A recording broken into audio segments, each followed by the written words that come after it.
that is available through the program Prodigy Standard, okay? But we do not give you amp sensing clamps. They're physically within the unit. If you want to add that in, you can, okay? Ultraviolet lamp, Yeah, we got them reliable. room bypass damper, again, this will only be implemented again if we were doing factory VVT or VAV boxes in the duct, right? Load shedding and electric heat.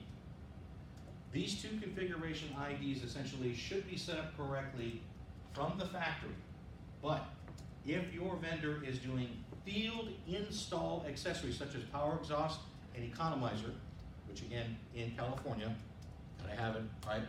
They must go into the configuration, namely configuration ID 1, and configure the unit for that accessory. If they do not do that, it will not work properly. So all that I want to impress upon you is that, again, configuration ID 1 and 2 represents the identity of the unit. Not just the model number, essentially, but what the unit physically has on it as far as accessories and how it was programmed at the factory. If this is misconfigured, could it damage you in any way or do any sort of? Not necessarily, but you may end up getting nuisance alarm trips for components or accessories that don't even exist. Gotcha. Now, through parameters, you have the ability to turn those alarms off, okay? But the idea is that because we really want to enforce proper startup and commissioning, all of that should have been done before the end. Yes, sir. Oh, sorry, I didn't mean to interrupt.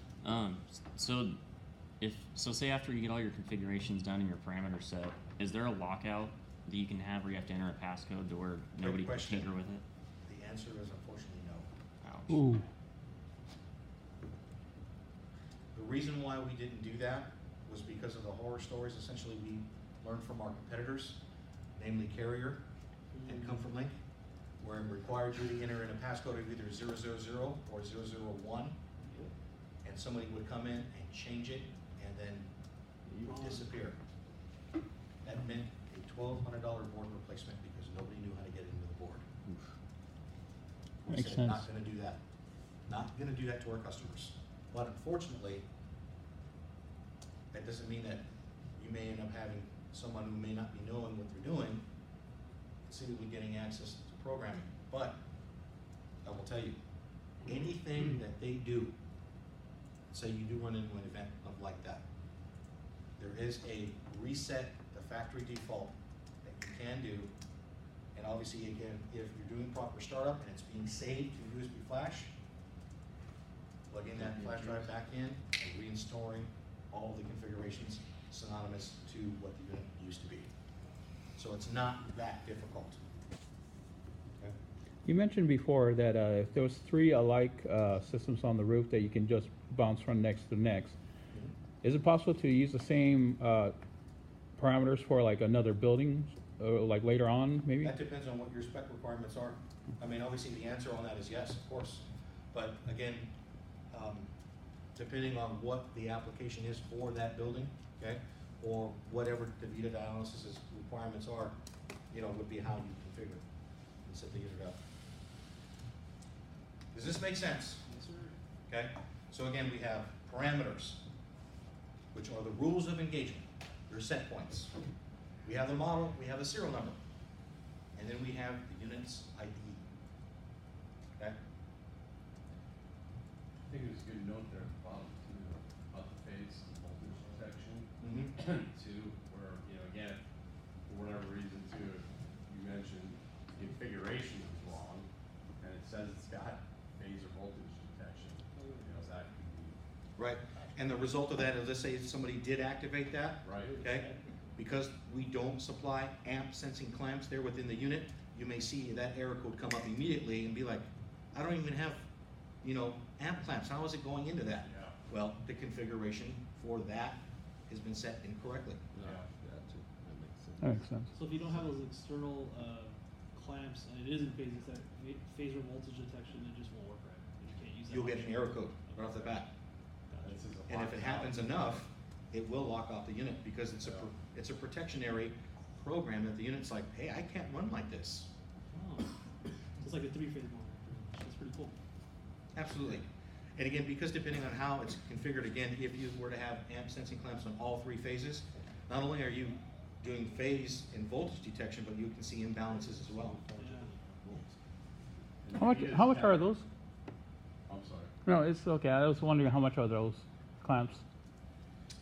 I don't think we sell those, Oh. to be honest with you. Yeah. I don't know what it adds to the cost of the unit, because the beat is kind of, We already have amp clamps already through Reliable. Oh, yeah, that's right. So we're pretty much set on that. just a quick note on, you see all these different accessories and so on.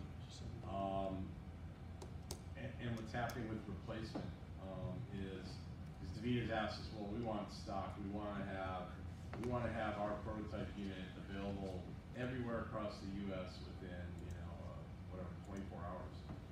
Well, we've identified last year alone almost 500 different types of configurations. When I say configuration, not of the board, but configuration of the unit, right? Some have power exhaust, some have phase detection, some have this, some have that, right?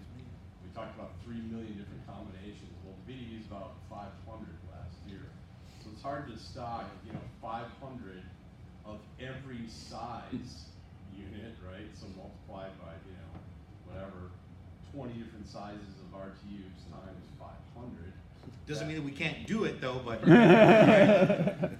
So they're trying to really define the prototype, to say, we're gonna have 10 configurations, and we'll have that equipment, stored around the US for availability. And the reason I mention that too is, a lot of this looks confusing up front, like, holy cow, there's a lot to really identify what's in the unit. And, but if there became a standard where, you always see this type of configuration if it's on a Davita Lennox somewhere, that would make everybody's life better. And just to let you know, Jason's really helped identify kind of like where these units are being shipped to, what's been done in the past and so on. They're working with our team right now to come up with that and a standardization of the equipment that would make everybody's life better, because then you really know what you got out there. There's all these variations, and that's being worked on.